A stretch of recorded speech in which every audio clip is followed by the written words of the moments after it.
News Talk 98.9, The Roar of Memphis. Tool Talk Radio with Joe and Allan.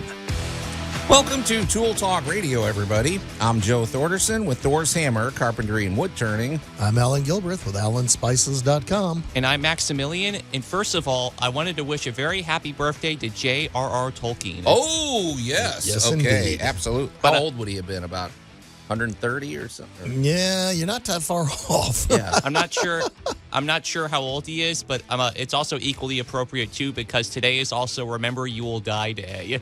Okay. Memento Mori, is that what it is? Yes. Okay. Well, happy New Year, everybody. That sounds great. So, yeah. I feel so morbid all of a sudden. There I am. Anything cheerier, Max, or that's just about it? No, like, There's also National Humiliation Day. That's what we want. Why didn't you lead with Humiliation Day, Fruitcake Toss Day. Oh, no. There we go. We're throwing cake. that? Okay. Now we're throwing cake. Yeah, We're why good. didn't you lead with those, Max? Because Okay. it's funnier to begin with death. Okay, Yeah, Humiliation Day sounds good. We'll probably celebrate frequently on this show today, I'm Well, sure, you with might. that. So, okay, so Humiliation Day and Fruitcake Throwing Day. That sounds intriguing. Now, there we go. Now, that's a good way to wind up dead. You get hit with one of those things. I'd like to know. I think it was because tossing in the trash, but either way, projectile fruitcake sounds pretty fun. That sounds like the name of the show this episode. But Projectile okay. fruitcakes, got it. All right, I know it's holidays. I wrote them all down, Max, but I know which one I'll be celebrating today. Yeah, we're going so- for the fruitcake. Yeah. Okay. Well, Happy New Year, everybody. Here we are. Yeah, Gong Hei Fa Choi. Yeah. Gosh, 250 years. Our country is entering. We're getting ready to celebrate 250 years of this country. Pretty cool, man. Well, you and I were here for the bicentennial. Yeah, I remember as a kid. We've made it to bicentennial and a half. Yeah. Wasn't that what the movie Rocky was kind of based on, is the bicentennial? Well, wasn't that right a major around plot then, point? yeah. Because I mean, he had the red, white, and blue trunks. I think it was around that era. Yeah, they kind of shoehorned that in. Well, and bit, it was Philadelphia. That's right. It was because where they signed that. That's right. Yeah, actually, Max, you're right on point. It was pretty heavily influenced by that. So, all right. Well, Allan, in honor. Well, okay. So for great moments in building history, we're sticking with our Memphis-centric focus, right? So, Absolutely. I don't know if we've ever talked about this. Maybe we have, but I mean, there's plenty you could say about it, and that is, of course, one of the hallmarks of Memphis, which is the Memphis Zoo. It's a world-renowned zoo, isn't it? It is. I mean, it's very well thought of. It's always been a great experience anytime I took my kids there, and so we're gonna dive deep, and it's evolved over the years. you know. Dramatically. There'll be a discussion of the 80s that go in with the zoo, I promise. There we go. So, okay, from the mind of Max, well, I don't know. This is, let's see, we're calling this consumption statistics, Max. Is this it? Consumption statistics, yes. To give us, I almost feel like this could almost be part of our cosmic homeowner discussion, but it's more along the lines of we're going to, I guess, briefly touch on whatever, basically the things we use all the time, and it might surprise people to know how much of it we actually do use. So, well, Allan, I'm going to call this a tool tale, but it's possible it could turn into a hot debate. Maybe not. You and I might agree on this. It's I got to be careful because I don't want to name any particular brands. But you know how when you go to the big box store, there are, let's just say there's the red colored brand, and then there's the green colored brand, and the yellow and black brand, and you know what I mean in terms of power tools. And why are you looking at me that way? I'm waiting to see where you're going. Well, the question is, some of those, there is a pretty big swing when it comes to pricing on those. So the question is it worth investing in these? Is it worth investing in a $500 circular saw versus the $99 one? You know, I think 1/3 of YouTube is devoted to that question. Okay, well, we're going to dive into it. We're going to tackle that ourselves. So, Allan, I didn't ask you what you did this week, so I guess we're going to find out. I'm going to together. surprise you. Okay, so in Allan's Week in Review, and we teased it last week, and so I think we better address it because we never got to it. My wife and I are very tempted. We decided that we hate the flooring in our kitchen again. We put it down like 3 years ago. The truth is, we spent about $800. It was an experimental floor. We wanted to see if we would like it, and we decided we don't like it. It's too hard to keep clean. Okay. So we're exploring the possibility of installing stone carpet. Now, if that sounds interesting to you folks, it was interesting to me. And none of us have put this in before. And I'll probably be playing devil's advocate because I always like being the contrarian with stupid questions. Yeah. Okay. And actually, having done at least 2, I have a number of things to say about that. So, okay. yeah. Okay, fine. I thought this stuff was, well, it's not that new, but it's not new. Okay. We've got more, and I'm not going to tease it because you know how that works. So trust us, folks. It's going to be another hot episode. So, but before we get to any of those things, let's get to our must-have item of the week, which actually, if you check our Facebook page, it's a replacement for. I mean, I've had this tool for 15 or 20 years, and it finally broke. I probably bought it for like $3 or something, but I bought a new one, Allan, and here it is. So, dun dun dun. So that looks like a 4-inch tapered, and I'm going to call it a putty knife. Okay, so you call it a putty knife? Well, they get used for everything under the sun. Yeah. I mean, let's face it. That is as close to a Swiss Army device as you're ever going to buy in a single unit. Well, I upgraded a little. The first one I bought, like I said, the one that I probably bought it for $3 15 or 20 years ago. You finally broke it, didn't you? It finally broke when I was scraped. Well, we're removing the popcorn ceiling from our living room. Right. Finally, after 23 years, we said we can't stand it anymore. We can't take so I'm it up anymore. there getting rid of it. And in the middle of doing that, it broke. And I can see why it broke. There's a rust line along there. So over the years, pushing against it and the water collecting in there. So, but I went ahead and bought I spent the extra.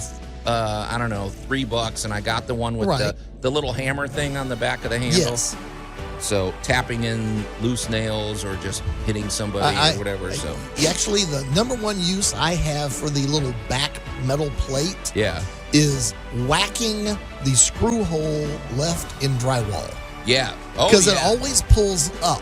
Mm-hmm. And then you got to, I just make it recess in there. Yeah. And now when you mud it, it disappears completely. Now, Allan, how many tools do you have that a secondary use is blunt force trauma? That would be about 80% of everything I own. I want to see the 20% that you don't use for that. Yeah, that's the thing. It's like it's handy because if you're scraping, the wall, and maybe there's that anchor, maybe there's that little plastic anchor, and it's like you debate. Okay, do I pull it out or do I just tap it in? Because knock that baby in. Yep. I usually tend to just tap it in. Or one of the things I've gotten to, if this thing's sharp enough, you can actually slowly scrape it across and cut the tip off and then tap it in or something. So, but this thing obviously gets used for a lot more than scraping. I mean, oh gosh, yes. I've lifted doors with this thing. I don't know. That's probably why it broke eventually, but you got to get it into that tight area and whatever. So is that the whole idea of the straw that broke the camel's back, where just the cumulative fatigue eventually just got to it? I mean, I would think so. I'm looking at this blade now, Max. The one I bought before, like I said, the quality is. I upgraded in quality. Like I said, I spent the extra $3 or $4 on this one, but I think so. I'm just looking at it, and it looks like there was a line where you couldn't, there was spackle that had gathered right there at the base of it, and then eventually the moisture just rusted it through. So, but it's $3. It made 15 years. I mean, what is the math on that? So I spent 30 cents. I think you won that bet. Right. Okay. I think I spent 15 cents a year on this scraper. Not a bad ratio. So, but anyway, this is one of those things. I tend to prefer the flexible blades, right? Especially when spackling. What about you? I don't want any. Oh no, the rigid blade does not spackle. No, you cannot smear mud. Yeah, you cannot smear mud with a rigid surface. I know somebody is probably going to take umbrage with that, but I'm going to tell you, it's got to have a little flex so that you can maneuver it correctly on the surface of joint compound. Right. You need a little bit of give. The other thing with that one is, with that little bit of give, it can really get labels. Yeah. I know what you mean. Labels. You're trying to get that.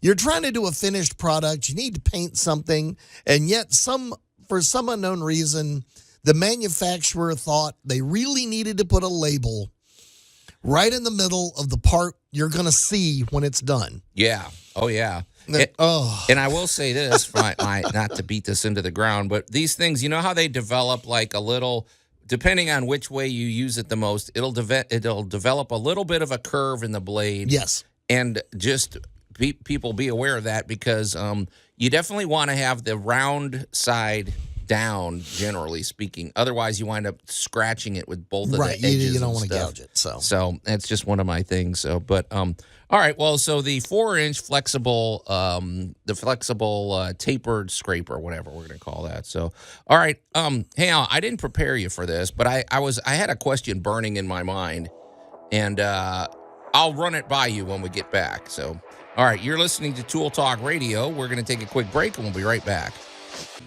Tool Talk Radio with Joe and Allan. This on? Hey, listen up down there.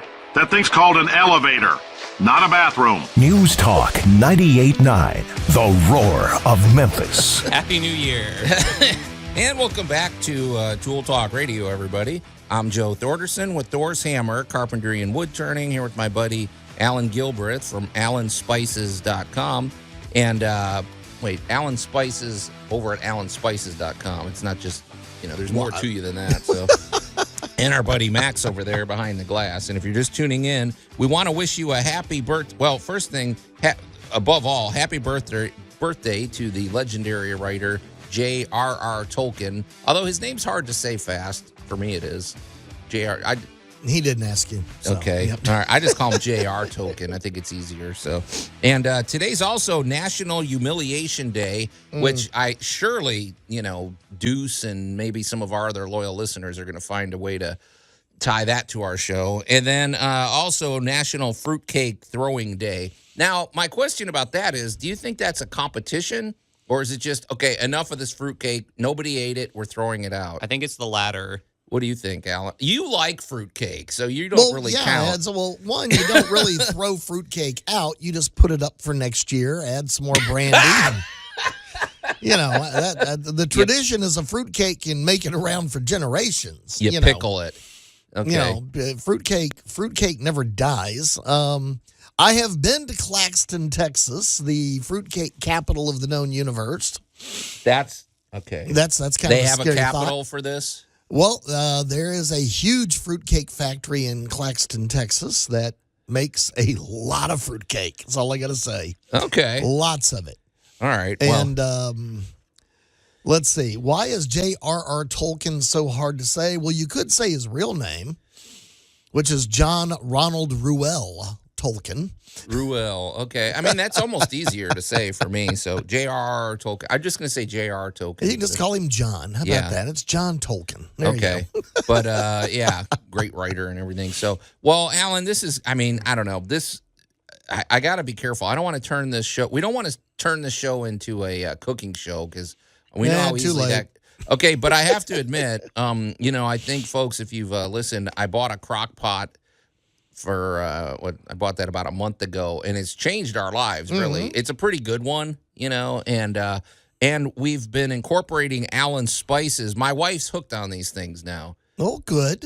And we tried something the other day, and here is my question. Basically, when I went and visited my daughter in New Mexico, we went and drove up to Santa Fe, And I ordered one of the best things I've ever eaten in my whole life. I bet, for lack of a better term, I'm going to call it New Mexican shepherd's pie. It's like got the potato layer and the meat layer, and then they what made it different was they, instead of peas, which I don't really like, they topped it with all these delicious grilled vegetables and everything. Okay. Well, we recreated that. My wife, but she made it in a crock pot. Mm-hmm. And she used 3 of your spices. I can't remember what. But I felt like there was something missing. Like, what would you... I felt like it should have been topped off with something or whatever. We had grilled vegetables or something. But what... Well, for a shepherd's pie, you were probably missing cheese. No, we put the cheese on. Put the cheese on. She put it on my half. She doesn't eat cheese. She doesn't eat cheese. Okay. Well, depending upon what you did, there also could have... since you were recreating an out west, I imagine that they probably slipped a little salsa or picante sauce into there. Oh, maybe that's what it was. So we need a little kick. Yeah, the little diced tomatoes, or the easy, cheap, fast workaround of that is a can of Rotel. Rotel. Yeah, the stuff you make Rotel dip out of. And Okay. it's the diced tomatoes, and they already have the little green chilies in there, and they come in original, heaven help me, what have I done to myself, and the mild. Okay. Well, I So- thought maybe like, I don't know, diced tomato or grilled, not grilled, like some little chives or tomatoes. Oh, no. I mean, chives or green onions, like those green onions. The garlic greens, onion greens, all wonderful. Okay, that's what was missing. Now that you mentioned that, there was no kick to it. So, I mean, it was really good, but that I think for the next I time we're can going to have a guarantee little. you they slipped a little green chili pepper in on you. Okay. Out All right. Well, west. that'll be the next. But the Allan spices are going very well at the house, Allan, Well, I have to say. thank you. I'm glad to hear that. And you said they're selling out over at your. Oh my gosh, we had just the most staggering end of the year you could possibly have, and I'm happy to report, I'm looking at my little sales report this morning, and the very first spice of the year sold was the coffee pecan barbecue rub. Okay. People go crazy for Coffee that stuff. pecan barbecue. Oh, it is Boy, so does that good. sound like it's a lot going on in there. So There okay. is. All right, go to allanspices.com. It's good stuff. So all right, we better shift. I don't want anybody accusing us of making this a cooking show. But And now, a deep cut with Maximilian. all right, Max. So what is it? Consumption statistics? Yes, cumulative consumption statistics. But I also want to kind of add a preamble to this. When we're talking about the mass, I want to talk about one of the more interesting masses, which is the amount of ants that are in the world. Oh, There are about yes. 20 quadrillion ants, or approximately 2.5 million ants for every human. And the Think of that. the collective dry mass or biomass of all these ants is about 12 megatons, which is more than the combined biomass of all wild birds and animals globally, and about a fifth of the total human biomass. And once they figure it out and all work together, they're taking over. Exactly. I mean, gosh, holy I got a smokes. question for you. Who's in second place? Is it? Please don't say cockroaches. Yes, Beatles. beetles. Okay, I can. They're okay, right? I mean, depending on what they do. I know there's some beetles they shoot fire, right? Or The something. Beatles are, let's just say, they're as interesting as the ants. Okay, all And right. so that's sort of like a preamble to my overall discussion of like how the heck is the world able to hold up all of this cumulative waste or this cumulative mass of people or things. And so let's start with, in terms of sort of interesting statistics here, let's start with how many meters of masking tape have we produced throughout the years? Okay, just tell. For Yeah. one year, this was back in 2023, we produced over 4.2 billion square meters of masking tape. Mm-hmm. Now, Max, there's a lot. So, are we talking blue tape and we've got the Anything, painter's tape? anything listed as a masking tape. Yes. That's a lot of tape, man. How many, Matt? Because there's 3M. There's other. There's a lot of Scots, brands, Scotch. right? Okay. And Holy smokes. And then now let's get to sawdust. Let's get to the fact that we produce about millions of tons every year, about 3 million tons in the U.S. alone. And what's interesting is where it ends up going. That's what I'm wondering. Because it's not it's biodegradable, but. Well, we do use it. It does go into landfills. You can use it for animal bedding, fire starters, or wood pellets. But for people, happy breakfast, a processed form or cellulose is often used as a cost-effective additive in some foods. All right, now, Allan. Okay, Max, before people get too horrified, I mean, it is a plant. Yes. So is that the worst thing in the world? I'd rather have that than some chemical no. or Well, some. you're also missing the highly processed system of this. Oh. So you're it's kind of like when people find out that the lint off of a cottonseed winds up in your hot dogs. I'm not I kidding. mean, we'll look at haggis. Well, it is. Haggis is just anything that fits in there is going to be lunch. But Okay. when you begin looking at these things now, here's your other staggering thing.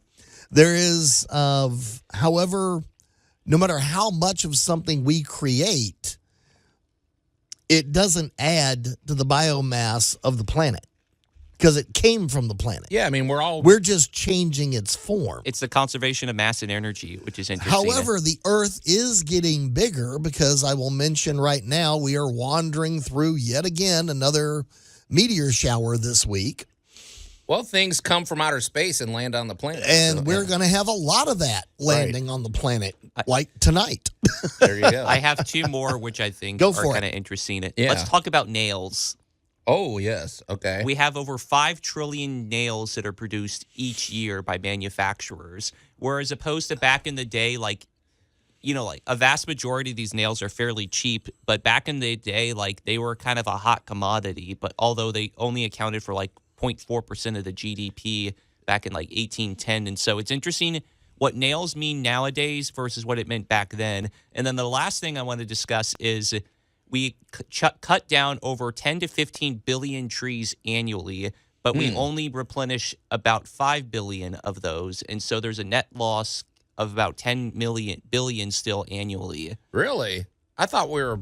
Okay, that's interesting. I thought we were replanting as much as we took I down. think we've picked, I think those numbers are a little bit old, but yeah, I think we've picked up the whole, let's not become a desert planet. Yeah. I think maybe, Max, hopefully, I hope that's wrong. We don't want to become Arrakis. So we do not want to have sandworms. Okay. But it's interesting what you said about nails.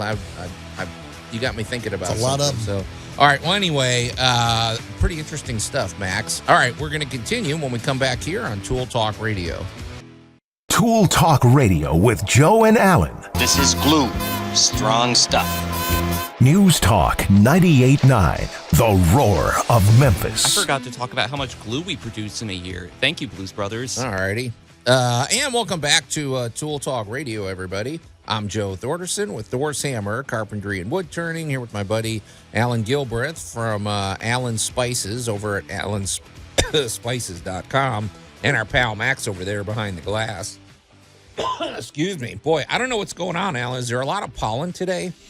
I don't I've know. been It's just sneezing and soaking blowing my wet. nose and everything. We've got Okay. the fog of the Hound of the Baskervilles going, so. Okay. Do you have those stats, Max? Because I am kind of curious. Because glue to me is the big thing. I mean, when you go look at a piece of MDF, what percentage of that is glue? Well, you start looking at the amount of rosins and glues produced in a year, and you start getting into, let's just say you can buy it by the metric ton. What do you got, Max? Do you see anything there? Well, annually per year per person, about 40 pounds of adhesive per person a year. So divide that by Per 7 person? billion. Well, Allan, I'm not using 40 pounds of adhesive, at least as far as I know. Oh? I hope not, Have you walked around your home? because I do buy caulk. I guess that counts. Well, no. We're talking more like your floor. How was it put together? Yeah, How but it's is not your like I'm putting a new furniture put floor in together? every year. No, but just it's. What about You know. clothes? Now you're making me think. Remember what we talked about with the clothing? Well, I mean, all right, in glue production, you're looking in the metric tons. I think annually, about 3 or 4 years ago, it was somewhere around 13 million metric tons of Isn't glue. that something? Holy smokes. But you think about what it holds together. It holds cars together, it holds furniture together. Everything plywood in your home is held together by a glue or rosin. Huh. So it's kind of like when somebody asks the question, do you have anything in your home that was never in a truck? Well, I mean, Wait, that's the question? This was I'd a have to big think about it. logistics question Yeah. many, many years ago. It was kind of like, oh, my stuff got here by train. Well, how did it get to the train? Right. Well, somebody put it in a truck and took, How to get off the train. and when you know, everybody goes, wow, there's a lot of trucks on the interstate today. Well, pretty much every single thing you touch or use Yeah. was on a truck. So, the piece of paper you have in your hand contributed to glue production, cellulose production, tree production. We live in an impossible world these days. It's interesting. Now that you're saying it, I seem to remember there was an article about some kid. Now, I don't know if this is fake news. I think it was real. I don't know. They gave this kid an award. I think he was some high schooler. And he made he did some mathematical calculations, and he sent it off to the Washington. And he said that if you change this particular font in your letters and all your standard government documents and stuff, you're going to save like, I don't know, $1 billion a year in ink, in printer ink, because it uses less ink or something like that. It's just all these little things, and they found it was actually true. So. Or even like the fact of like how much line spacing you put on like your papers and everything could contribute to how much paper you save a year, or if you print on both sides, stuff like that. Yeah, I think we got to really lighten up on our consumption, man. It's getting out of hand. So, but Well, anyway. It is World Humiliation Day. Yeah, exactly. So, all right. Well, that's pretty interesting stuff, you guys. So, well, in a minute we have a tool tale that we're going to get to, but before we do that, let's talk about our friends over at Groundworks. And Groundworks is all about the protection and the health and the safety, really, of the foundation of your home, which is just, I can't think of anything more important than that. So your foundation can come in all shapes and sizes, and depending on where you live, what sort of soil it's it's sitting on, what type of where you're positioned as far as being up on a hill or down on a hill or something. All of them face different stresses and different challenges. So you may have a basement or a crawl space or a slab or a combination of both, and they all have to be healthy. They have to have the right protection against moisture, dryness, everything. It's actually it's engineered. There's a lot of engineering that goes into keeping your foundation healthy, and also your foundation problems can manifest themselves in very unusual ways. You might be looking up at the problem, but it actually is indicating something below your feet. If you have stair-step cracks on the bricks outside your home, or cracks above your doors, or if you have that one door that doesn't shut correctly, or that odd smell in that bedroom over there, well, any of those could indicate a foundation problem. So we recommend call Groundworks. You can get them out there. They're going to come out and do a free inspection, and this is a very comprehensive inspection. They're going to bring their detecting equipment. They're going to examine, the entire house, the foundation of the home, and then they'll sit down with you and show you what they discovered. And it's kind of like a doctor's visit, actually. And so hopefully what you do is you get a clean bill of health, and your foundation looks great. But if not, if there's any problems from the biggest problem to the smallest, there's nobody better than Groundworks to help you tackle that problem. And this goes for commercial properties as well. So we love the folks over at Groundworks, and they're also really easy to get in touch with. So give them a call. You can reach them at 901-459-2290, or visit groundworks.com and book your free inspection today. All right, Max, here we go. Okay, Max, here we go. What sound effect? Oh, I pointed to the thing. Okay, Max, here we go. Boy, are we, can you edit this out in post? So I'd rather not. All right. Now, Tool Tales with Tool Talk Radio. It is National Humiliation Day, so all right, well, My it's favorite live one, radio. My favorite one, though, is still Memento Mori Day. Yeah, have fun with that, Max. So, if you ever wondered if this show is done live, yes, it's done live. in no so many question about it. ways. So many ways. Well, here's my question, and actually this relates a little bit to our must-have item of the week because, okay, perfect example. I was at the store, I guess this would have been 15 or 20 years ago, and I needed a flexible scraper, and I was looking at, okay, there is the $15 version, or there's the little $3 version, and I think I just needed it for whatever reason. Right. And then one thing leads to another, and suddenly you're using it every day, and you're, whatever. But when you go to the power tool aisle, it's much, it's a little different than I remember, because one thing I've noticed is all of the tools have they've become color coded. You know what I mean? Like, right. There's the one, there's the bright green one, and then there's the red one, and kind of a yellow and black one, and then some like a gray one. So and a lot of tools are battery powered now. So you tend to stick with one brand because you don't want to have 4 different sets of batteries for your to keep track of. So I guess what I'm wondering, Allan, is have you ever been on a job site where there's some, I don't know, like there's that guy and he's got every high dollar tool that you could possibly have. And I'm looking at that and I'm like, I don't know how I feel about that. There's some tools that I do believe you spend the extra to get the good stuff. But then there's others. I'm like, okay, do I really need, like I said, do I need a circular saw that's going to cost 3 times what my circular saw costs? This is a question, and it's again maybe me playing devil's advocate, but is that the idea of where the more expensive tools actually end up having the lower shelf life? For example, I'm reminded of that episode of SpongeBob where his spatula broke, and he replaced it with that really fancy French lace spatula, which like not only didn't want to flip the Krabby Patties, but it was a pretty penny that literally cost him his pants. And it also probably didn't last as long. Okay, I don't know, Matt. That's an interesting metaphor. So Allan just rolled his eyes on that one. But Allan, okay. I'm sure the first thing you thought about was SpongeBob when we brought this up, right? So I'll get back to you on that. Okay. I'll call Tom Kenny and ask him. Well, I guess I'm just wondering. I think you behave differently with certain tools too.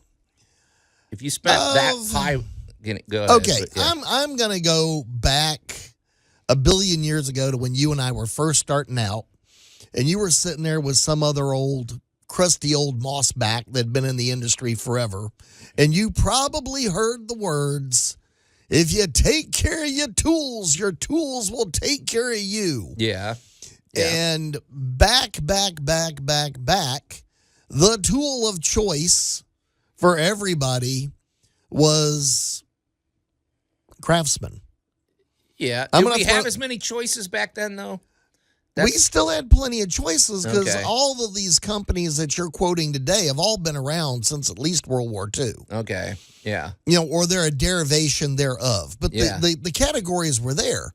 Of the trick was, how did you care for it? And you never heard the word planned obsolescence. Oh, yeah. Yeah, See, we- that's what I hate. Yeah. Well, and this is where, we got to fast forward now to the 80s where, okay, we had the tried and true brands that had been around since World War II that everybody knew. Mm-hmm. And then you had newer brands coming on the market, and their big sales pitch was, hey, look, I'm half the price. Yeah. And we all knew which brands were decent, and we all knew which brands were absolute trash. Right. And the absolute trash brands were half the price of the decent brands. But now, we fast forward again another 30 or 40 years, competition and manufacturing standards have now reached a point to where the playing field's a lot more level. And we're not necessarily dealing with brushed electrical motors like we used to. Yeah. And now most it's battery. Well, and I got a question about why is that one tool 3 times the price of the other tool? Is it based on reality, or is it based on marketing or something? So we're gonna talk about that, and we have a few other comments about this. So you're listening to Tool Talk Radio. We're gonna take a quick break, and we'll be right back. Tool Talk Radio with Joe and Allan. Your house isn't haunted, you're lonely.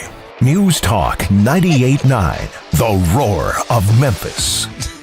And welcome back to Tool Talk Radio, everybody. I'm Joe Thorderson with Thor's Hammer, Carpentry and Wood Turning, here with my buddy Allan Gilbreth from Allan Spices over at allanspices.com, and our pal Max over there behind the glass. And if you're just tuning in, I posed a question. I guess it's a question, but basically I was wondering where you stand. I'd love to hear from our listeners on this as well, but we know that there's different price points when it comes to tools, and let's just be honest, there's one brand in particular that you and I know what it is, Allan, and it's a certain color on the shelf, and it is 2 to 3 times the price of other tools. Like the drill, you might buy a drill for $120 with this one brand, and this drill is $350. Like, why? And I wonder about that. And there's some people I know there's a few guys out there that I've worked around that they only buy those tools. Like that's, right. And I guess I just wonder about that because look at Old Blue. Right. Old Blue was just this little Ryobi drill that I bought for like $35 20 something years ago. And it got me, it fell off ladder. It did everything I asked of it. it finally died after like 20-something years of service. That's not a bad return on my investment. No, not at all. Am I allowed to name car names? Because it makes me think of a good metaphor for cars. I guess, I don't know. We better be careful. But all right, let's look at a few things that have changed. Yeah. Of tools have gotten a lot cheaper. Yeah. I go back to in history, we'll talk about the Black & Decker company because they made a lot of tools for World War II. Mm-hmm.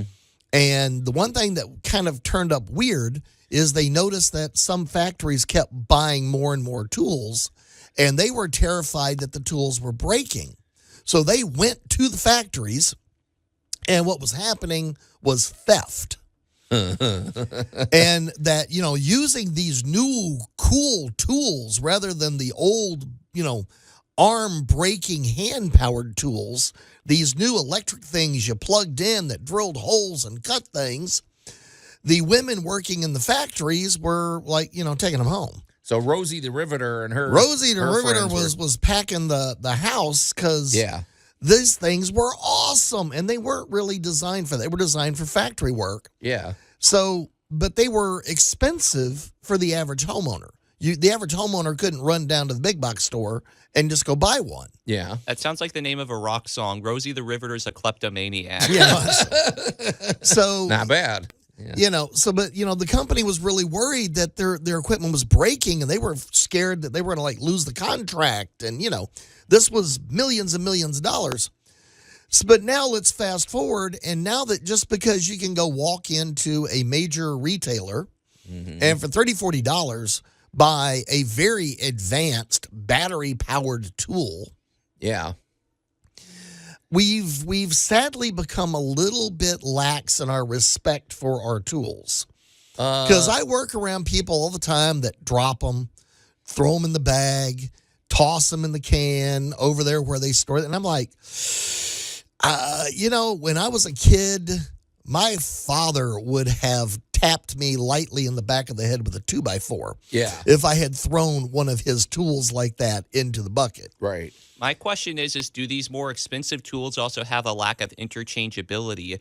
I won't bring up car brands. I'll bring up regions. Okay. I like picking on the French. Okay, so I watched a video about how the reason the French car market failed in the U.S. is because, yes, they were precise in works of art, but they were too difficult to maintain and to repair because there weren't a lot of people who could repair a fancy French car.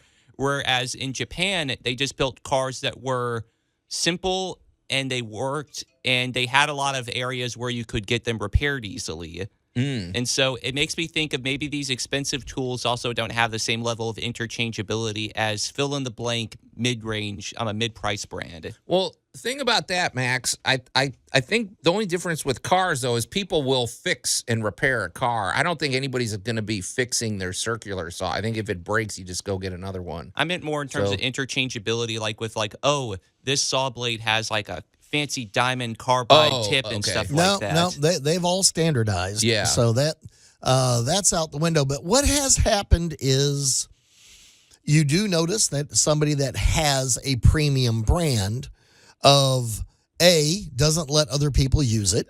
Okay, that's what I was about to say. On a job site, it's not like, grab my saw and cut that thing. It's like, no, nobody touches that saw. And there will be a nail gun aimed at you. Yeah. So it is really, I think, more a matter of care. Now, according to XYZ marketing companies that are behind a lot of these, several of these brands are divvied up like cars used to be. They have their opening line, they have their midline, and then they have their premium line. And each line, while they're all connected by a parent company, each one has their own engineering department. Each one is doing their own thing, and each tool is produced with supplies in the tool to meet a price point. Yeah. So is there a difference between brand A at $300, brand B at $200, and brand C at $100? Yes, there will be differences. Now, are they dramatically $200 worth of difference between brand A and brand C. A lot of that depends upon the care that you give the tool.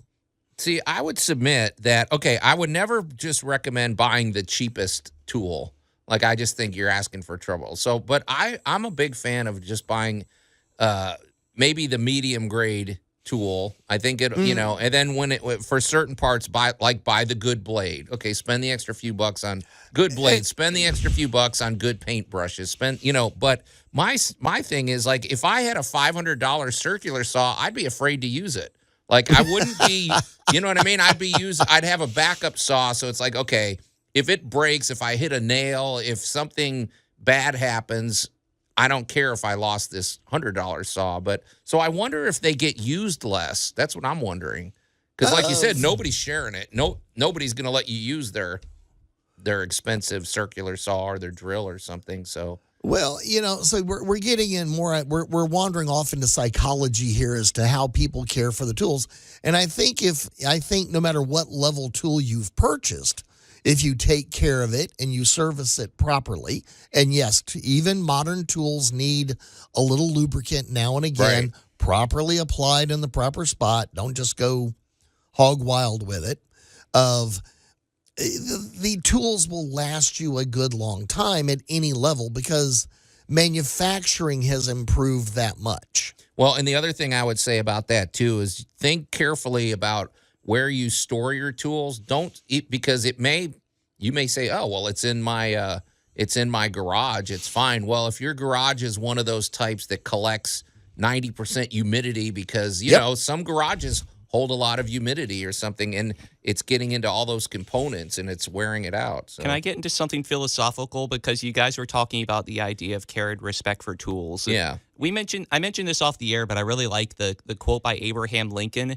He once said that I respect not a man's religion whose dog or cat are not the better for it. And that kind of makes me think, too, that I think it's a reflection of a man or woman's moral compass when they disrespect not only their tools, but also, like, let's just say, like, AI assistants like Siri or Alexa and everything. I think that's sort of a poor reflection on their part. I could be extremely elitist with this opinion, but I think everything in this universe is accorded and deserves a certain level of respect. Well, I don't think you're too wrong, man. I think if somebody has a drill and then they just chuck it across the floor in the corner, or they let it get covered in sawdust and grime, I think that's a moral choice. I generally find the person that tells you that all that stuff's junk is the one who treats it the worst. Right, and there's probably some deep-seated psychological problems, Max. I don't think you're wrong, man. Were they commodified or objectified like as kids and everything? I don't know. It's just interesting. Psychology. So, all right, but the tool brand, I'd still love to hear from our listeners on this. But anyway, hour one of Tool Talk Radio is in the can, but stay tuned. We have a lot coming up in the second hour of Tool Talk Radio. News Talk 98.9, the roar of Memphis. Tool Talk Radio with Joe and Allan.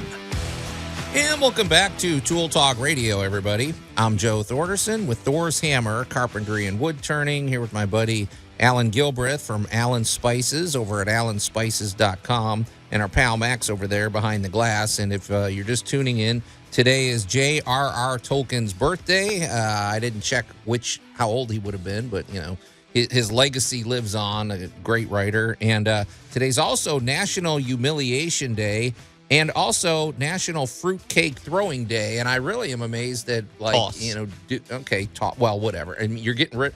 I can't decide if you're getting rid of it or if you're throwing it at somebody. Are you throwing it at the person that baked it for you in anger? So, by the way, J.R.R. Tolkien was born in 1892. Okay. All right. So it would have been. Yeah, it was pretty close as far as how old he would be. So, yeah.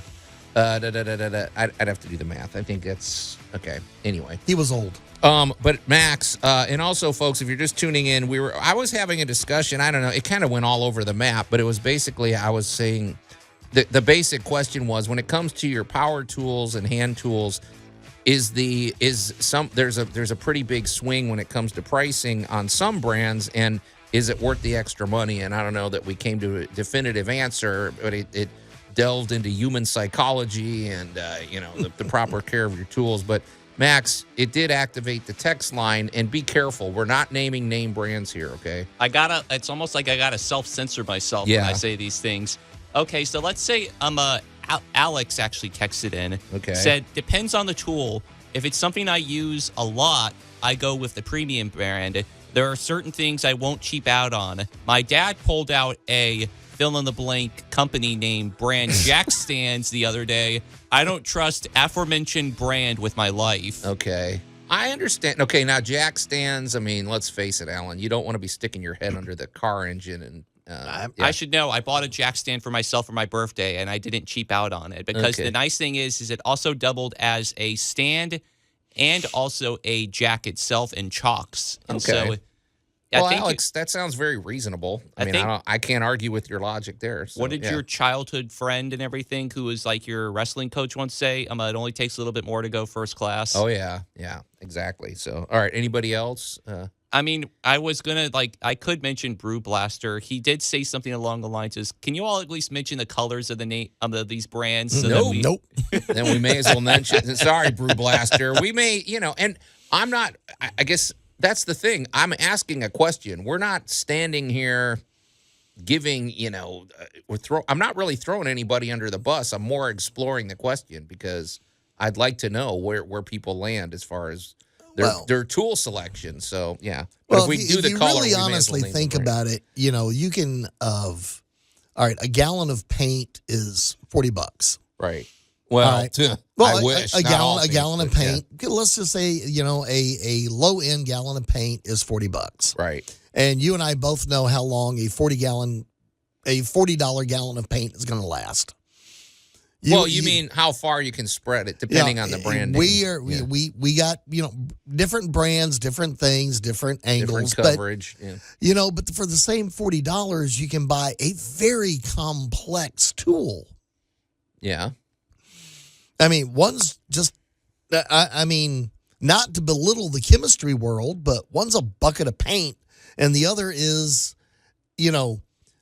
hundreds, if not thousands of intricately designed and engineered parts put together perfectly that you're now buying for $40. So, when you look at the level of manufacturing and the skill that has gone into, especially now with computer-assisted design. Yeah. We do live in an embarrassment of riches. Let me ask you something. It's not one brand anymore. We now got dozens of brands to choose from and all price levels. It's like the VHS effect, where once back then VHSs were considered like the cream of the crop, but the more we've gotten, I like the idea of our expectations have kind of been accelerated, so to say. So what used to constitute high end for technology 40 years ago is sort of middle of the line. And so I think that's pretty interesting that we live in such a society where our expectations are raised. You just made me think of something, you guys. So here's because I don't want to beat this subject into the ground, but I do think it's important. So, okay, my mother she used to sew. Right. She had this sewing machine. This thing looked to me like it came from the Civil War. It was as stripped down as you could get. It was a big hunk of black metal. It had a needle. It had a whatever, and it had like a pedal. Yeah. You could not kill this sewing machine. No. How many tools have you said you've pulled some tools out of, like you literally pulled them out of the ground and they still work. Yes. Things like that. Well, so, and when you look at some of these older tools, I've seen old lathes and things like that. And they're as simple as they could be. They're made, the parts that wear out are made out of really premium, heavy duty materials, because I guess they just built these things to last. They didn't have that planned obsolescence or something. But when it comes to like when it comes to these things, I want the fewest options that it can. I don't need laser sighting. I don't need whatever. I want this saw to cut things. I don't need all of the little adjustments or all the little dials to tell me, because all I see there is more things that can break and more money than I'm going to spend on it. So and also less skills that you actually have to in order to use it and everything. Because there's this good quote I heard where it says, fools with tools are still fools. Yeah, I guess that's true. But I would like a car. I would like the automotive industry to adopt this. I don't need. I would be happy to have a vehicle that was stripped down, roll down windows, but it had a really solid engine, just solidly built. Right. You could drive for 400,000 or 500,000 miles, and I don't need all the bells and whistles. Joe, so. it still sounds like you're traumatized from Build-A-Bear Workshop. Yeah, I guess. Anyway, that's just my thought. I think we could have a little bit of because we're also talking. Earlier today we were talking about consumption and stuff. I just think maybe we should start building things to last a little longer, so we're not just filling in landfills with scrap and everything like that. Good luck. So that's That's all I got to tell you. Good luck. That's your call to action, Mr. or Mr. Artisan Nail Maker. Yeah, there you go. All right, well, let's shift gears. Let's die. I don't know where this is going to go either, but because I forgot to ask you. It's all right. But we're going to find out what Allan did this week. So, Well, all right. I'm going to start off with part of it that ties directly into our previous conversation. Oh, okay. And that is the fact that working on a kitchen, wrapping this project up, got the refrigerator installed, and the first thing it did when we plugged it in was it asked my phone for the Wi-Fi password. Oh, here we go. Really? You got a smart fridge? Well, the client got a smart fridge, Okay. and I'm like, no. Wait, how smart are we talking? Because nowadays you could have a fridge that's $800 or $5,000. So where does this one was land? not the $5,000 fridge, but it Okay. was still smart enough. It wants the Wi-Fi password. Isn't that something? And I'm like, no, you're not getting a Wi-Fi password. You're going to sit here and just keep things cold. And I think it's upset with me. I don't think it's very happy of the. Okay. So, and of course they're asking me, well, I'm like, all right, so when is this house going to be in service? Oh, well, not for months. Okay. And they're like, are you going to hook up the ice maker? And I went, nope. Yeah. Nope. Well, why not? Because you said they're not going to need it for months. Of anything on this refrigerator that's going to break, it's going to be the ice maker. Wait, are you saying nobody's going to live there for months? Nobody is moving into this house for months. Is somebody going to take care of it? 'Cause Well, you know how that is, an empty house. I am not involved in that side of the production. They were just asking me why I wasn't going to do something, and I went, because ain't nobody going to be here, and you don't need it. If you don't need it, don't hook it up. When you do need it, here's everything that you need to hook this up so you can put it in use. Right. But if you hook it up now, you just ate up somebody's months of service for nothing. Well, that's true, because, there's a finite number of... It's just gonna sit there, and the ice is going to get nasty and smell like old garlic by the time somebody gets here. And now they're going to throw all that out and start over. And I'm like, if you're not going to use it, don't do it. Yeah. Plain and simple, which ties in a lot to do not get swayed by bells and whistles you don't need, you don't want, or you ain't going to use. Right. And the cautionary tale is I also got involved with a friend and mom. Yeah. Mom is a little older than me, and I will freely admit I love being the same age as old people. Yeah. Right. But, the thing is, well, we're going to buy her one of these, blah, blah, blah, that does this and this and that and that and this and that and that and this. And I'm like, she wants it to chop. Oh, so you want the simple version. Well, it's kind of like, all right, you got to look at your audience and go, what are they actually going to use? And since we just got through the gift-giving time of year, and a lot of people are looking at stuff that it might be fabulous, but maybe they ain't going to use it. Right. Yeah, be realistic with your expectations. Okay, I'm wondering what she's chopping here, though. But all right, well, we'll unpack that when we come back here on Tool Talk Radio. Tool Talk Radio with Joe and Allan. Lisa and I built your room, but I don't like this clown. I wouldn't take it down if I were you. It's a load-bearing poster. News Talk 98.9, the roar of Memphis.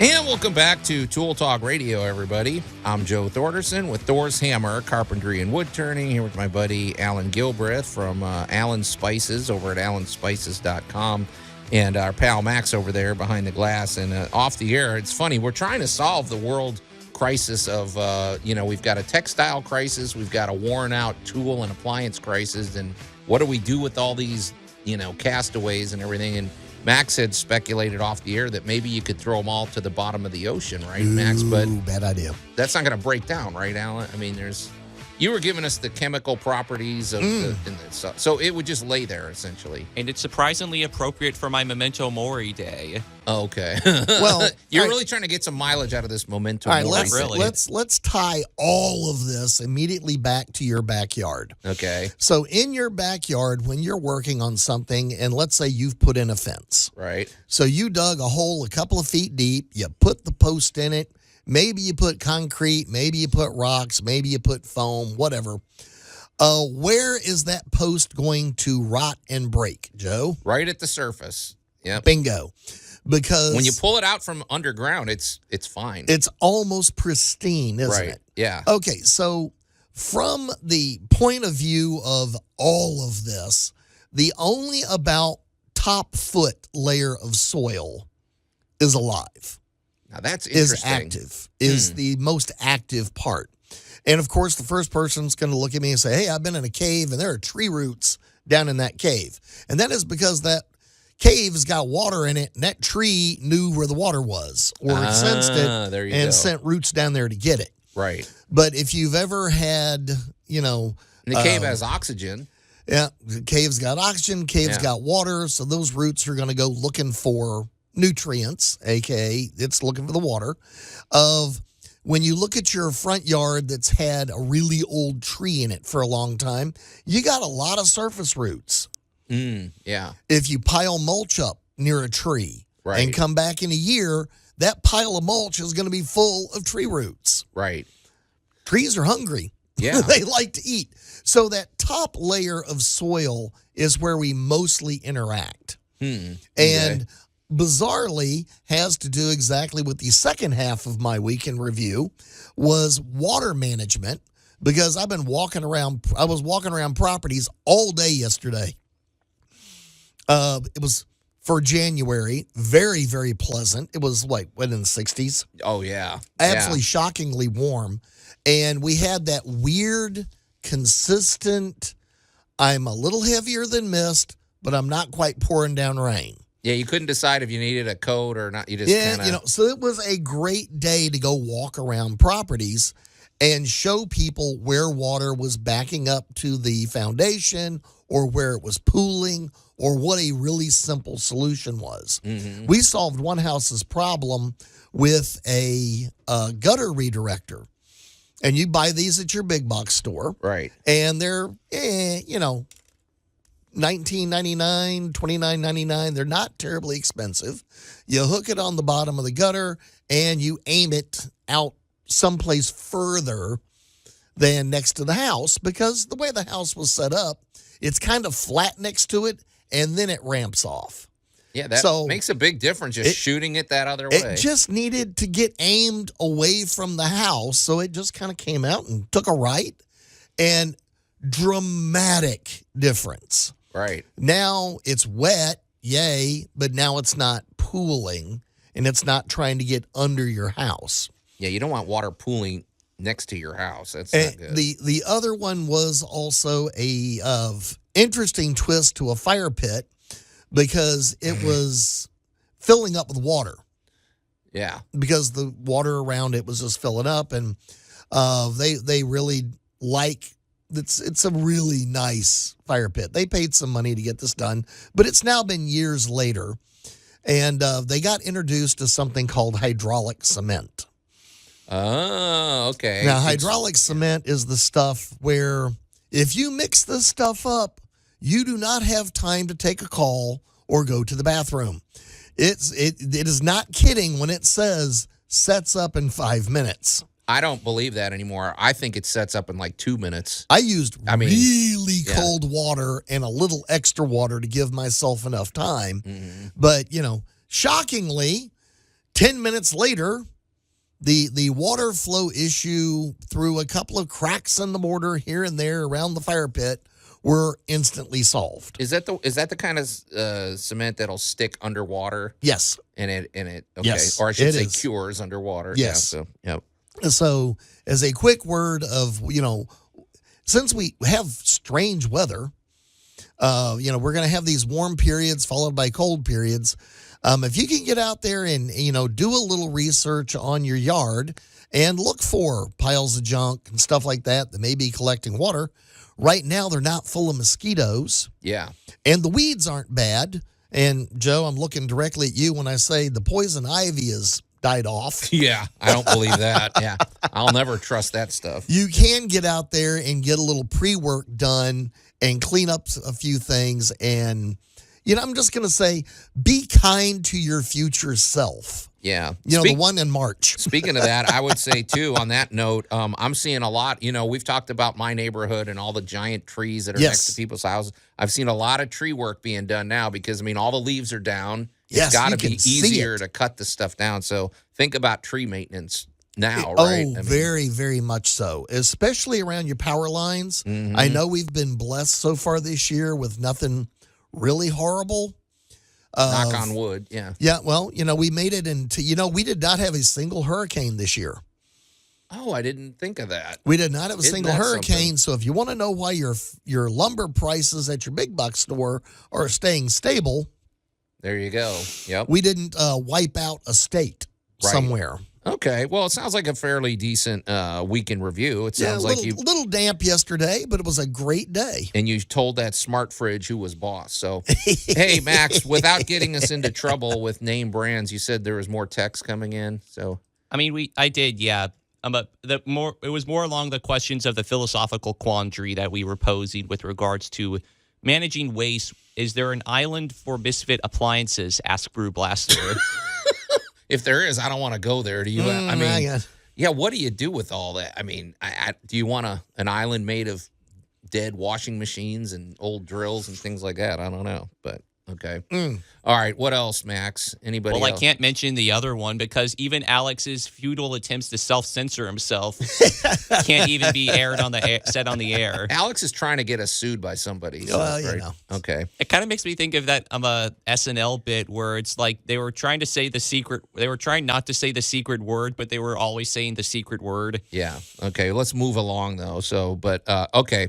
Well, hey, real quick then, let's shift gears. Let's talk about our good buddy Jay Hill with Big M Roofing and Remodeling because he never has to self-censor. That guy knows what he wants to say and he says it. Well, it also depends if he's on the job site, though. Okay. Anyway, but if you have any issue, okay, Jay is all about the exterior protection of your home, from roofing to gutters to siding to windows, and also all interior and exterior remodeling except for kitchens and bathrooms. He wants no part of that. But when it comes to Jay's roofing expertise, we're especially happy to talk about that. He is always 5 stars with the Better Business Bureau. He's a GAF Master Elite Installer.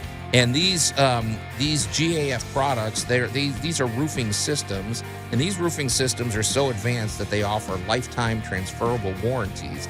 It makes your house run more energy efficient. And a lifetime transferable warranty. Think of that. That's quality materials. Also, what sets Jay apart is the fact that he is a former insurance agent, which is hugely helpful because if you have a problem at your home that may be covered by your homeowner's insurance, it's a real process to navigate that. And so you need an advocate, and Jay can be that advocate for you. He'll come over. It's a free inspection and look over the situation. And if there's a path forward, he can help you with that entire claims process. It's pretty exciting. I've gotten my roof replaced that way with Jay. And also Jay keeps his prices very competitive because he keeps his overhead low. It's a lean operation. And so when you get your quote, you're going to be very surprised at how competitive his pricing is. And Jay likes to deal directly with his customers. So when you call Jay, you're going to talk to him directly. So give him a call. You can reach Jay at 901-484-5645 or go to bigmroofingandremodeling.com. All right. Well, Allan, when we come back in our great moments in building history, it's the Memphis Zoo. Okay. I dare say most Mid-Southerners have been there. And but there's a lot of engineering and there's a lot of considerations when you're building a zoo, and they did it really well here in Memphis. So we're going to talk about that and our great moments in building history when we come back here on Tool Talk Radio. Tool Talk Radio with Joe and Allan. Can't find my checkbook. Hope you don't mind I pay you in change. News Talk 98.9, the roar of Memphis. And welcome back to Tool Talk Radio, everybody. I'm Joe Thorderson with Thor's Hammer, Carpentry and Wood Turning, here with my buddy Allan Gilbreth from Allan Spices over at allanspices.com, and our pal Max over there behind the glass. And Allan, I'm looking at the clock, and I can just imagine there's probably somebody that just woke up, or they're they missed the show for some reason, and they're just really upset, and they're very brokenhearted, and they're thinking, well, I don't know what I missed this morning, but there's hope. Right? There is. All they got to do is pop over to tooltalkradio.com, and they can follow along with this morning, or actually years of content is ready to go right there. We are a featured podcast on both YouTube and Spotify. We're also available pretty much anywhere that you get your podcast. Right. So feel free to dive in. And you know what? By the way, subscribe, give us a like. That helps with the algorithms, kind of keeps us going and keeps us on the air. Give us a good review. Yeah, that would help. So, and it's especially if you live in some of these more remote places, like if you're, Oh my gosh, the number of countries that we are actually in now is kind of fun. We're in Czechoslovakia of all places. I'm like, really? Yeah, that's awesome. Yeah, but text or send us a message. I'd like to know what home improvement projects you're tackling out there. So, all right, well, Max, here we go, man. And now, great moments in building history. All right, Allan. So this is another one of your featured whatever we're calling it. Okay, it's the Memphis Zoo. It's the Memphis Zoo of what can we say? The Memphis Zoo. The idea for it started back in 1888. Oh, really? Holy! In that location, they designated 76 acres and said that ought to do it. 76. Is it 76 acres now, or? Yeah, it's still 76 acres. 55 of those acres are currently used. Mm-hmm. So they got a little bit more to go. Yeah. Overton Park is the central location. It's basically the definition of Midtown. Right. Because if you live anywhere around the zoo, you live in Midtown, because that's the zoo is supposed to be the middle of everything. Can I just say something, Allan? Because as you know, I didn't grow up here in Memphis or anything, but without a doubt, it's not even a question. My favorite part of Memphis is, I would say, from Poplar over to what is that parkway over there? Basically everything in Overton Park, the zoo, the museums, the now metal museum that they're putting over there. That is just one of the houses that are up and down that strip. It's just a really great place in Memphis, and even walking through that forested area, it's just right. I love it there, man. It feels a little bit more timeless, like i.e. removed from time. Like you even would you even include Elmwood in that particular area too? Even though it's a different, it is part of the same. It is all from the same era. Yes. Oh, era. Yeah, that makes sense. I think. Yeah, you get the same vibe when you're there. Yep. But Overton Park is just that whole area is just great. So it's about 1906, and with I think $1,200 from the park commission, the first 23 cages and a bear enclosure were put together. And sounds pretty stark. Yeah. Well, back in those days, zoos were more private collections than they were public centerpieces. They didn't look very fun for the animals. Let's just be honest. So, yeah. And I guess probably the centerpiece building for a very long time was the Carnivore building. And that was about 1910 when that went in. Mm-hmm. And that was for the big cats. Okay. And, then later elephants were added, so about every 3 to 4 years, new buildings were being added and new trails were being added. So the zoo just began kind of a organic growth. And the biggest things here, and this is why I'm tying it to pretty much anything in Memphis, was that each stage was kind of thought out. It was kind of like, all right, where are we going to put that water feature? Well, we're going to put that over here. Where are we going to put this? Well, we got to be able to move this many people through. So our zoo, even from very first beginnings, had an idea of space, ergonomics, people traffic, right? Getting, people in and out and through. And, then we kind of fast forward to the 80s. And wait, that's a big fast forward. Well, it's just the zoo was a typical zoo of its era. A lot of cages, a lot of bars.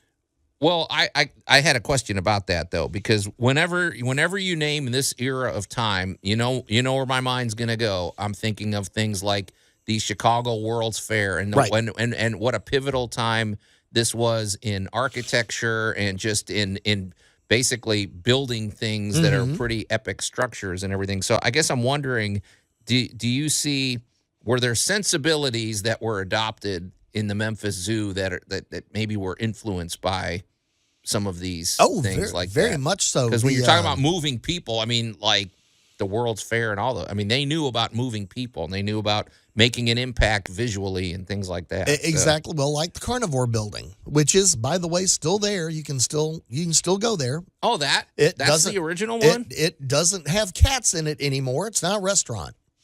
I didn't know it was that old. Yes. Holy smokes, man. Yes. But so yes, you talk about impressive architecture that came out of that era, because we are talking 1890 forward. So there was so much going on, because keep in mind also, there was some guy named Eiffel running around doing stuff. There you go.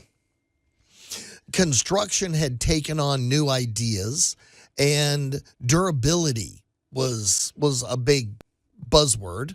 Right. And we wanted durable. We wanted good, solid, hard, And so all of that took place all the way up until about the 80s. Okay, yeah. And then our zoo, while Memphis was flush with tourism, because, well, poor Elvis had passed away a couple of years earlier, and we were getting hundreds of thousands of visitors because of one spot. Didn't think of that, yeah. And suddenly Beale Street got renovated.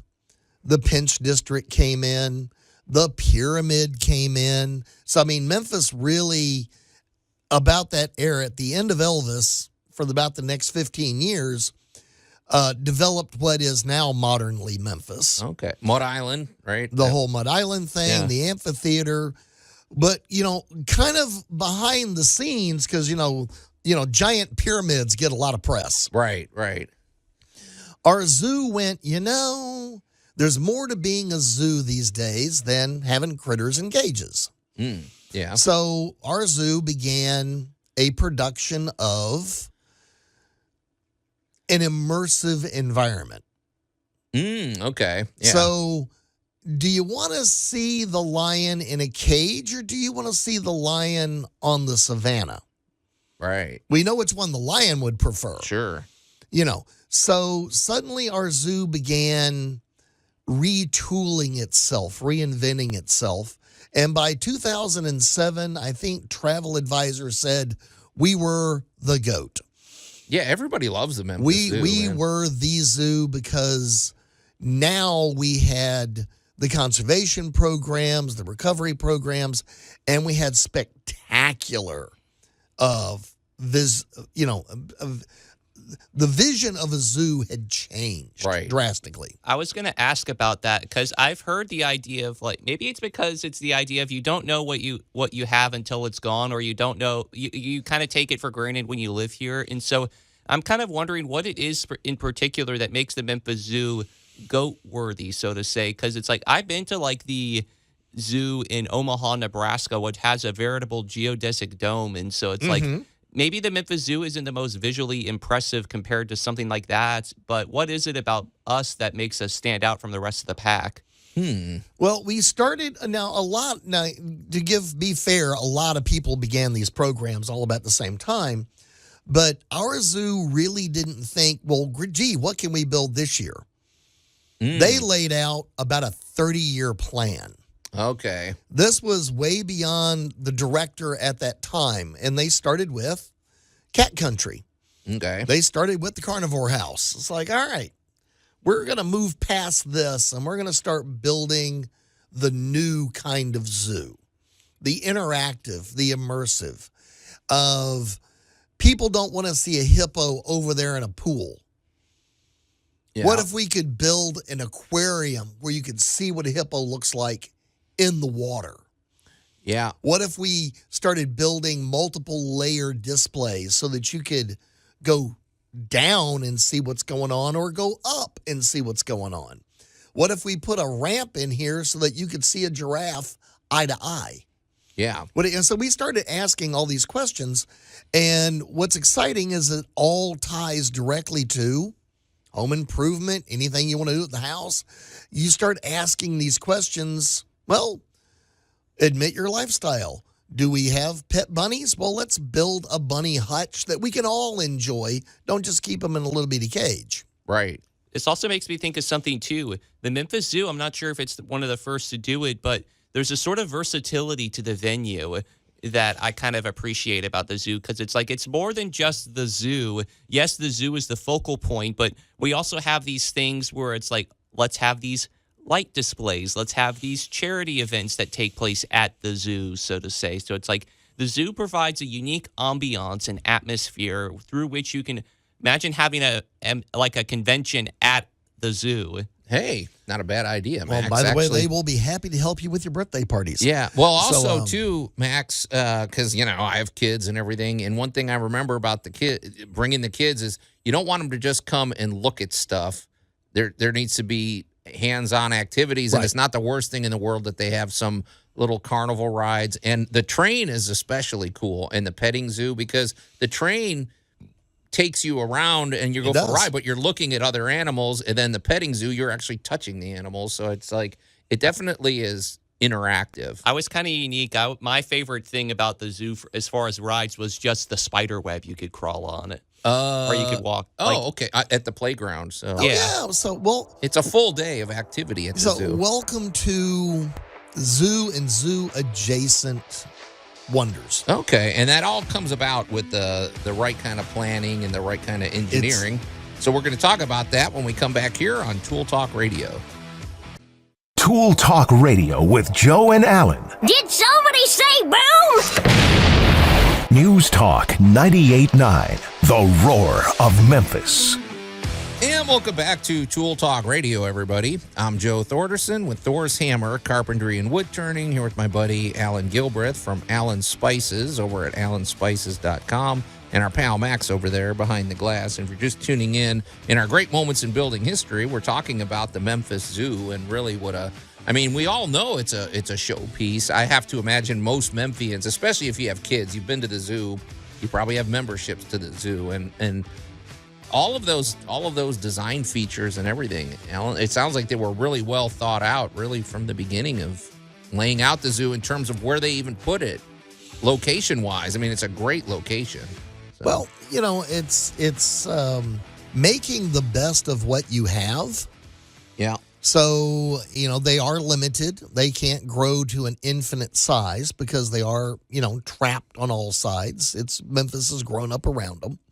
But 76 acres is a pretty fair piece of land. Yeah. And, like I said, 55 acres are developed. And the biggest thing is it's a relaxed zoo. What I mean by that is there's not too much stuff any one spot. If you're going to if you want to go see the bears, then you're going to go to the Teton area. And you're going to have a lovely walk over there. And when you get there, they're very wide open, wonderful exhibits that don't feel crunched together. Yeah. Yeah. So very nice. So the reason I love the Memphis Zoo for a show like ours is before you remodel or you decide you're going to redo something, really get in mind where you think you want to be with this 5 years from now, 10 years from now, because our zoo is a beautiful example of, 30 years from now, what are we going to be doing? Right. And, I've actually got some friends thinking about, as we were all reaching an age where, maybe aging at home is an idea. So they're thinking about redoing some bathrooms. They're maybe thinking how we want to redo a room. And they're thinking in terms of where are we going to be at in 10 or 15 years? Okay, you're making good me think long-term planning. You're making me think of something, because one of the things too about the Memphis Zoo that I appreciate in terms of, I don't know, the aesthetics and just in terms of the overall feel is, I feel like they avoided, or they avoid, I don't know, flashy trends. Like, you don't go over here and say, well, this was the place that they built in the 70s and it's lime green and it's got all the kind of whatever, you know what I mean? Like, it's got the 70s fingerprints all over it. Or the modern. They didn't make this ultra digital over here from like the, and so I think that they've kept a certain timeless quality about the zoo, which is good. Well, even the carnivore building, which was, when it was built, was a state-of-the-art way to display big cats. And, of course, today we look at it and go, ooh, why would you do that? Because it was state-of-the-art. It was the cages. It was the, and if you were ever in that house back in those days, it was loud. Yeah. Because you had one or two critters started, the roaring. And it was shockingly loud in there. Okay, today it is a great place to get an ice cream. They kept that building. You just made me think of something, because one of the things that's fascinating to me about something like the zoo is, like, okay, for one thing, there's certain animals that you don't necessarily want nearby each other. I could see that, and you know more about wildlife than I do, but I could see maybe there's sounds or maybe there's pheromones that they release or something. It's like, so there's a lot of science that goes into laying out a zoo, right? Yes. I mean, you got to keep the animals dispersed properly, or you're going to have agitated animals or frightened animals or whatever, right? Well, and there's also where you put them also has to do with their intellectual stimulation. Are you let's say because of the way they redesigned the zoo, they began putting critters from the same areas together. Yeah. So that are naturally together in nature. The timber wolves happen to live over by the bears. Okay. They're not stuck way over by the ostriches. Right. Because they would never have encountered each other in the wild like that. So by building topical areas and keeping within the theme, they've grouped the things by where you should be. And that also adds a lot to how much easier it is to take care of them, because similar animals from similar areas have similar needs. And I apply this climate to pet ownership. and with plants and with things like, okay. Why would you put the Asian crocodiles next to the polar bears? Yeah, the Asian crocodiles want a sauna and the polar bear wants to be in the freezer. That kind of makes me think of that discussion we had a while back where it was about atriums, and we were talking about atrium hotels, how one of the major challenges was trying to find the right plants for the interior of atrium hotels, because it's like these plants that you're putting in indoors want to be outdoors in a particular climate.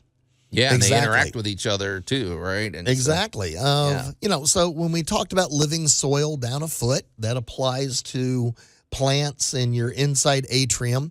So, my advocation here, if you haven't been to the zoo, go walk around it, take a look at it. But I'm also going to throw in put a little piece of paper in your pocket, because you may see some great ideas that you distinctly want to steal.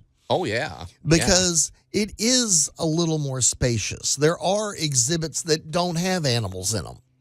Right. They're designed for you to sit down. They're designed for you to relax. They're designed for you to have the walking experience of getting to a point. So for ergonomics, people movement, durability, longevity, and the biggest thing is that plan, that future plan. where do you think you want to be with a project 5 years from now? Yeah, think of a long game when you're, but, And this is a beautiful example. and I'm guessing too, if you own pets, it's not the worst thing in the world to go to the zoo and get ideas for building that next catio or the Joe, I keep telling you, the pet renovation market is getting bigger and bigger and bigger by the day. Now that's something I could maybe get into. Yeah, I like unique carpentry projects, and I've built a few catios and a few enclosures like that. But now you're making me want to revisit that because it is kind of fun. Well, it's fun, and it's so much easier to have a critter if you have truly got the proper facility to make it easy on you to take care of. Yeah, and enjoyable for them. So, Well, yeah, I mean, I hate to say it, but, the addition of a simple doggy door. Oh, yeah. The doggy door is a great invention. Well, the zoo is the master of being able to move a critter from one area to another with zero stress and zero effort. Are you having to get up every day and go let the dogs in out 8 or 9 times? Right. But, I think you'd enjoy the critter a lot more if you learned a few other lessons. Well, it's a great feature of Memphis, the Memphis Zoo. So another great moments in building history. But guys, we got to get out of here. I hear the music playing. So you've been listening to another action-packed episode of Tool Talk Radio. So on behalf of my buddy Allan Gilbreth and our pal Max over there behind the glass, I'm Joe Thorderson. Thanks for listening, and we'll see you next week. Now go toss some fruitcake. Nobody.